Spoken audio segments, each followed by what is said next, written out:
Mi'kmaq elder and author Danny Paul has died. The Competition Bureau thinks that Canada needs more competition in its grocery sector. Postmedia and Nordstar are in talks for a merger, and former head of Mexico's anti-kidnapping unit has been arrested over kidnapping. Good morning. It's June 28th. I'm Nora, and here are your headlines.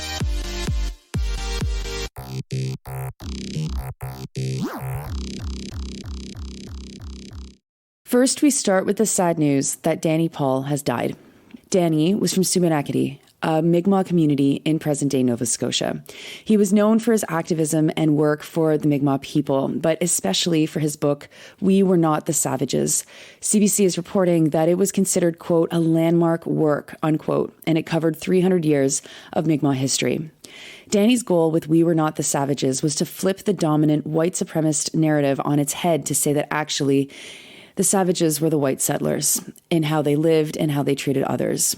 The book is in its 4th edition, and it's a must-read if you're interested in Indigenous history or maritime history in Canada.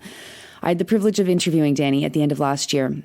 He knew that his cancer had spread at the time and yet was still so generous. He talked about his childhood and earlier activism and why We Were Not the Savages was such an important book. Danny was 84 years old. Next, Saltwire's Marissa Colton is reporting that Canada's Competition Bureau is worried that there isn't enough competition built into Canada's grocery industry. Profits for the 3 largest grocers increased by $1.2 billion from 2019 to 2022. That's a 50% increase in 4 years. So while the owners will blame inflation, the Russian invasion of Ukraine, and mysterious supply chain things, it's clear that the companies have also set their prices such that they've been able to bump up their profits. Here's how Colton explains the Competition Bureau's recommendations to deal with higher prices. Quote, the report's overarching recommendation is that Canada's grocery sector needs more competition. It calls on the government to intervene to support new entrants, to encourage the entry of international grocers, and to introduce measures such as quote-unquote unit pricing, which would enable consumers to more easily compare similar products that come in different package sizes, unquote.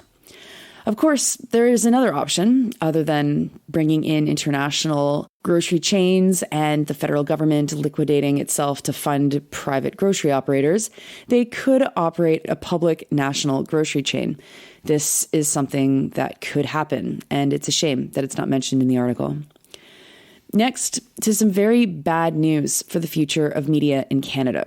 Nordstar Group, the company that was created to purchase the Toronto Star back in 2020, is now in talks with Postmedia over a possible merger. You might remember a couple of months ago, or was it a year ago now, that infighting within the leadership of Nordstar led to the company basically being split in half, with one of the owners wanting to fold up shop and the other owner saying that he loved news enough to want to stick around and make it work. Well, now the two groups claim that the merger would protect each entity from the quote-unquote existential threat that faces the media industry, reports the Canadian Press. Someone must have forgotten to mention to either of these massive hedge fund-owned companies that they very much are the existential threat posed to Canadian media.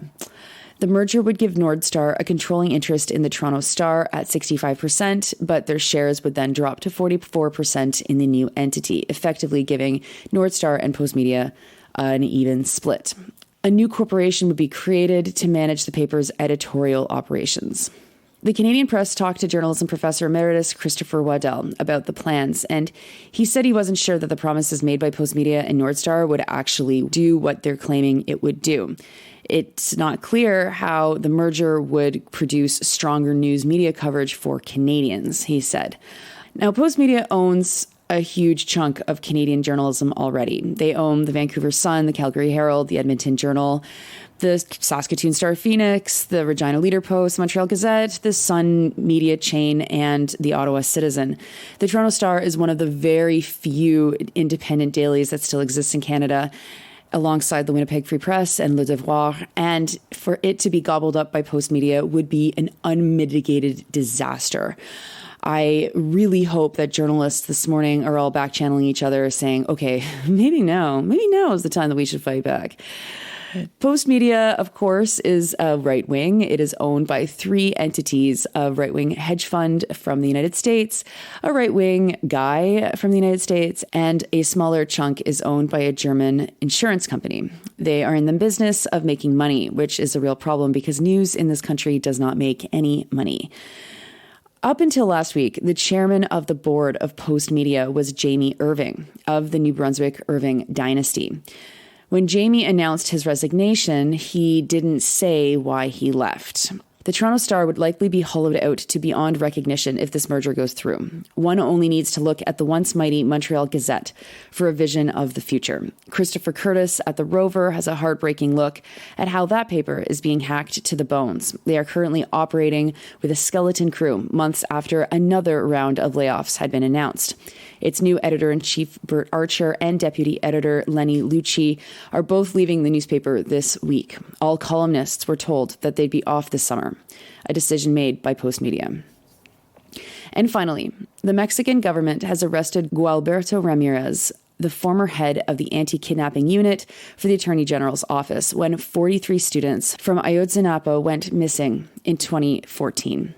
Ramirez was charged with disappearance, torture, and conspiracy for having botched the investigations into the students' disappearances, reports the Mexico Daily Post. Along with Ramirez are charged 8 soldiers, also with the disappearances. They are being held in a military prison but are facing civilian charges. The students had been abducted by security forces and then handed over to a local drug gang. They then killed them and burned them, it's alleged. The motive has never been clear for the disappearances, but it seems that it might have involved the collusion between police, military, and drug traffickers. The investigations were so botched when they were first processed that many of the charges have since been dropped. Those are your headlines for Wednesday, June 28th. I'm Nora, and hey, I have a pretty big announcement to make.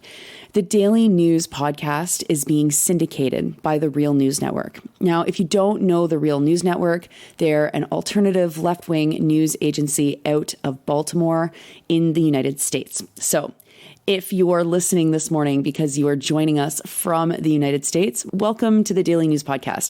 I hope you'll enjoy your morning injection of some Canadian news and a couple of international stories that you should pay attention to. If you want, you can start listening to the Daily News podcast on the Real News Network's podcast. It will be released every morning at 10 a.m. EST. But if you like where you are and you like how it's working for you as it is, there will be no changes at all for us on the Sandy and Nora podcast feed. You can listen to us as you always have. So there it is. Make sure you share the podcast with all of your friends and family. Get the news out about the Daily News. And of course, as always, you can let me know what you think. You can be in touch with me anytime. I'm always happy to hear from you.